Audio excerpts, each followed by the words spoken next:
75 वर्ष से डॉक्टर बदल रहे हैं और डॉक्टर दवाइयां नहीं बदल रहे, इसलिए बीमारी ज्यों की त्यों है। मेरी कोशिश ये है अब डॉक्टर न बदला जाए, अब क्या बदली जाए? दवाई बदल जाएगी, सारी सब ठीक हो जाएगी। 75 वर्ष हो गए, स्वतंत्रता दिवस मना रहे।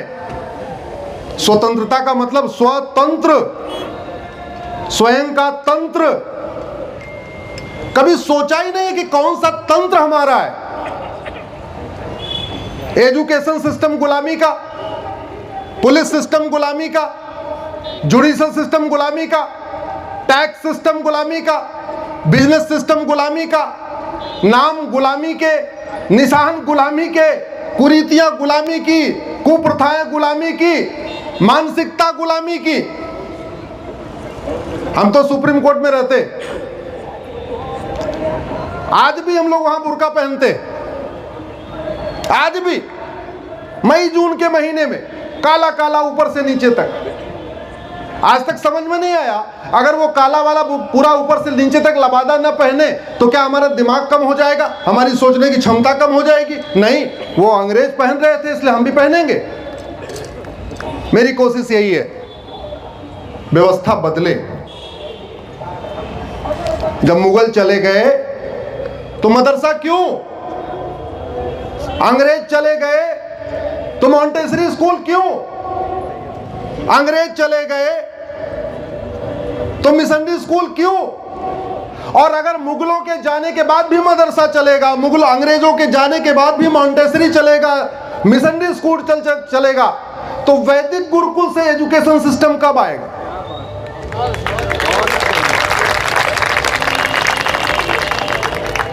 पांडवों ने युधिष्ठिर बसाया, कितने शर्म की बात है। 75 वर्ष बीत गए, इस दिल्ली में युधिष्ठिर रोड नहीं है, भीम रोड नहीं है, नकुल रोड नहीं है, सहदेव रोड नहीं है, कुंती रोड नहीं है, माद्री रोड नहीं है, अभिमन्यु रोड नहीं है। लेकिन सुप्रीम कोर्ट से मैं आगे बढ़ता हूं तो मुझे वहां से शाहजहां रोड मिलती है, शेरशाह रोड मिलती है, बाबर रोड मिलती है, लोधी कॉलोनी मिलती है, अकबर रोड मिलती है, जबकि इन सड़कों को उन्होंने बनाया ही नहीं था। ये बाबर हुमायूं तुगलक गजनी गोरी के नाम पे जो सड़कें चल रही हैं, इनको बाबर हुमायूं तुगलक गजनी गोरी ने नहीं बनाया, या तो अंग्रेजों ने बनाया या 1950 के बाद वाले ना अंग्रेजों ने बनाया। मेरी कोशिश यही है, एक स्वतंत्र भारत बने जहां सारा का सारा तंत्र हमारा हो, एक संप्रभु भारत बने। मैं माननीय सुप्रीम कोर्ट को समझाने की कोशिश कर रहा हूं सोवरेंटी का मतलब क्या होता है। सोवरेंटी को हिंदी में कहते हैं संप्रभुता।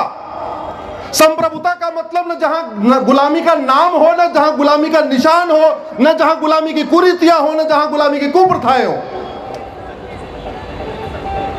हम 15 अगस्त को स्वतंत्रता दिवस मनाते हैं और 26 जनवरी को रिपब्लिक डे मनाते हैं। उसको अगर दूसरे शब्दों में कहें तो 26 जनवरी हमारा संप्रभुता दिवस है। स्वतंत्रता दिवस हर साल मनाते हैं, संप्रभुता हर साल मनाते हैं, लेकिन ना आज तक स्वतंत्र हुए, ना आज तक संप्रभु हुए। मेरी कोशिश यही है। आखिर क्या कारण है? दुबई जहां 10% हिंदू हैं वो सुरक्षित हैं, और भारत जहां 80% हिंदू हैं वो असुरक्षित है। दुबई वाले भारत पलायन नहीं कर रहे हैं, भारत वाले दुबई जाके पलायन कर रहे हैं। क्या कारण है कि दिल्ली में दंगा होता है, दुबई में दंगा नहीं होता? क्या कारण है सोलापुर में दंगा होता है, सिंगापुर में दंगा नहीं होता? क्या कारण है बदायूं में दंगा होता है लेकिन बहरीन में दंगा नहीं होता? क्या कारण है अकबरपुर में दंगा होता है लेकिन अमेरिका में दंगा नहीं होता? गड़बड़ कहां है? हमारे पास सब कुछ है, राम का देश, कृष्ण का देश, परशुराम का देश, भगवान बुद्ध का देश, भगवान महावीर का देश, लेकिन जितनी अराजकता भारत में है इतनी सिंगापुर में तो नहीं है। वहां तो किसी देवी देवता ने जन्म नहीं लिया। और एक छोटी सी बात आपको बताऊं, हम लोग अपने सारे कार्यक्रमों में कहते हैं धर्म की अधर्म का प्राणियों में विश्व का। इन चारों वाक्यों में जो सबसे इंपॉर्टेंट है वो है अधर्म का नाश। धर्म की जय करने से अधर्म का नाश नहीं होता, अधर्म का नाश करने से धर्म की जय होती है। जब तक अधर्म का नाश नहीं होगा तब तक धर्म की जय नहीं होगी। जब तक अधर्म का नाश नहीं होगा तब तक प्राणियों में सद्भावना नहीं होगी। जब तक अधर्म का नाश नहीं होगा तब तक न भारत का कल्याण होगा न विश्व का कल्याण होगा। समाज का कार्य है धर्म की जय करना, शासन का काम है अधर्म का नाश करना। समाज और शासन में यही अंतर है। मेरी कोशिश यही है कि जो लोग संविधान की शपथ लिए हैं उनको याद दिलाऊं आपने शपथ लिया क्या है। सुप्रीम कोर्ट में वही याद दिलाता रहता हूं। अब तक लगभग 250 PIL हो चुकी हैं, आगे और चलती रहती हैं। जब आप लोगों से कुछ विचार आता रहता है कोशिश करता रहता हूं। मेरी कोशिश यही है, मैं अपने जीते जी अपने इन्हीं आंखों के सामने भारत को सिंगापुर से अच्छा देखना चाहता हूं, भारत को मैं अमेरिका से अच्छा देखना चाहता हूं। लेकिन वो डॉक्टर बदलने से सिंगापुर भारत सिंगापुर नहीं बनेगा। सिंगापुर भारत तब बनेगा जब सिंगापुर जैसा ड्रग स्मगलिंग कानून भारत में बनेगा।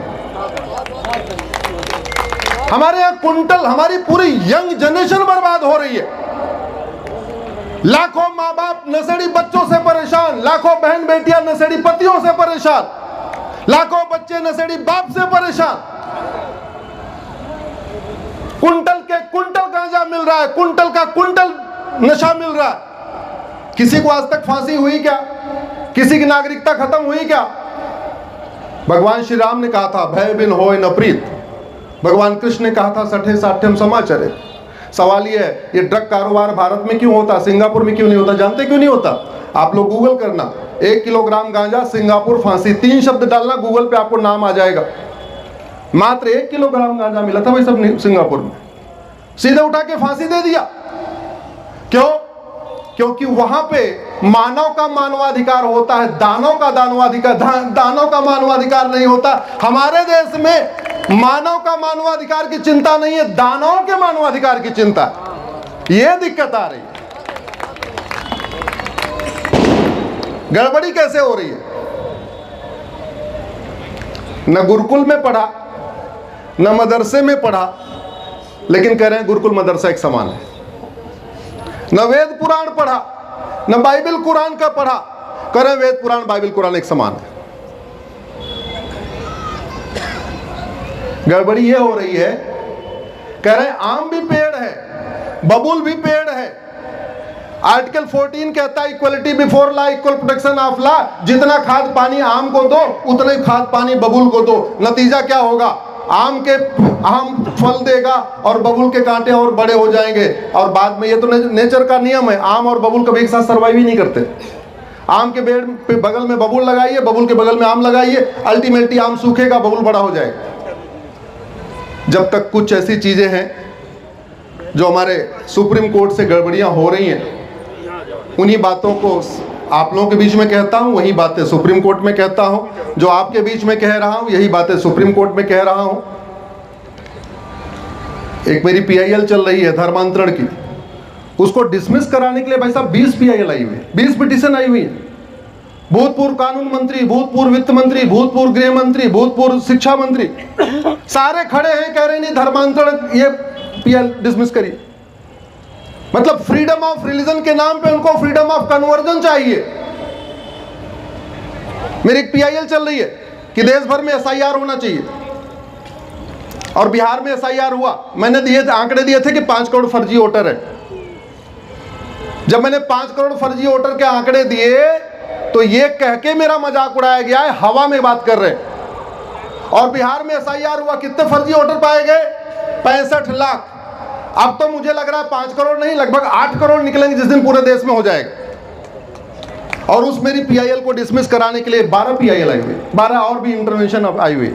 और फिर वही भूतपूर्व गृह मंत्री, भूतपूर्व शिक्षा मंत्री, भूतपूर्व वित्त मंत्री, भूतपूर्व विदेश मंत्री, पूरी लॉबी है वहां। ऐसे लोगों का समाज को भी कुछ करना पड़ेगा। ऐसे लोग जो अधर्म के पक्ष में खड़े हैं, प्रोफेशनल इथिक्स के नाम पे कि नहीं मैं वकील हूं तो मेरा काम है घुसपैठियों का केस लेना, मैं वकील हूं तो मेरा काम है आतंकवादियों का केस लेना, मैं वकील हूं तो मेरा काम है माओवादियों का केस लेना, नक्सलियों का केस लेना। मुझे लगता है समाज को भी अब इसके खिलाफ बोलना पड़ेगा, लिखना पड़ेगा, जो कुछ कर सकते करना पड़ेगा। मैं बताऊंगा नहीं कि क्या करना पड़ेगा, नहीं तो आप लोग कुछ सोचेंगे और भी करना पड़ सकता। मैं वो नहीं कहने जा रहा हूं, कहने के लिए बहुत कुछ है। आदरणीय पवार भाई साहब बैठे हुए हैं, माननीय जोशी जी बैठे हुए, इसी के साथ मैं अपनी बात खत्म करता हूं। शेष मुलाकात हमारी आपकी सोशल मीडिया के माध्यम से चलती रहेगी और फिर कभी मौका मिला रूबरू होने का तो फिर मौका आपसे मिलेंगे। बहुत बहुत धन्यवाद, बहुत बहुत आभार। धन्यवाद।